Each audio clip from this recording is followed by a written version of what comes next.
Americans' frustration with rising healthcare insurance. 5 major challenges Americans are facing in 2026.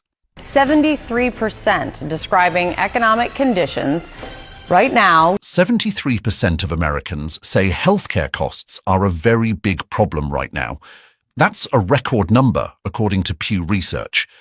Enhanced ACA subsidies expired, and new Medicaid and SNAP cuts kicked in at the start of the year. Families are skipping doctor visits and struggling to afford prescriptions. Premiums keep climbing, and people are being forced to choose between medication and groceries. This is now the #1 concern across every income bracket heading into the midterms.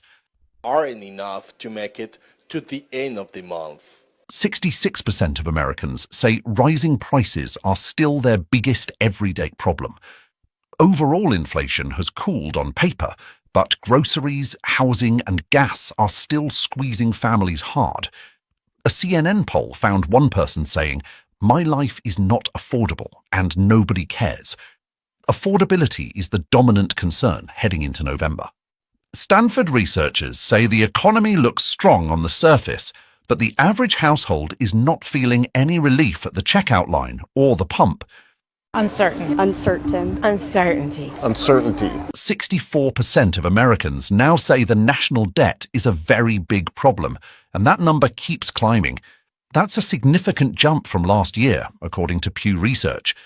The federal deficit is ballooning amid ongoing tax cuts and new spending programs.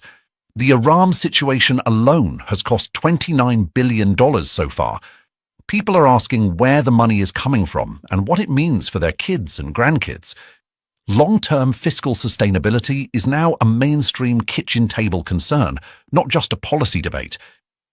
Is America turning on Donald Trump's immigration policies? Immigration is still a top 3 issue for nearly half of all Americans heading into the midterms. 44% say it should be a government priority, according to AP Norc. Donald Trump rebranded ICE as nice after public backlash over enforcement operations. Arrests have dropped and detention numbers fell from 72,000 in January to 58,000. Reduced immigration flows are also reshaping the labour market, creating shortages in agriculture, construction, and hospitality. The administration says it still plans to remove negative 16 million people this fiscal year. More Americans might just be rejecting the U.S.'s top political parties. Americans say political division is now one of the biggest barriers to solving any real problems. Democrats and Republicans can't agree on anything, and the public is exhausted by it. Gallup found that politics and government dysfunction is the single most mentioned issue in North America right now. People feel stuck between two sides that would rather go after each other than fix healthcare prices or the economy. With midterms approaching and Donald Trump's approval at 35%, the frustration is only getting louder heading into November.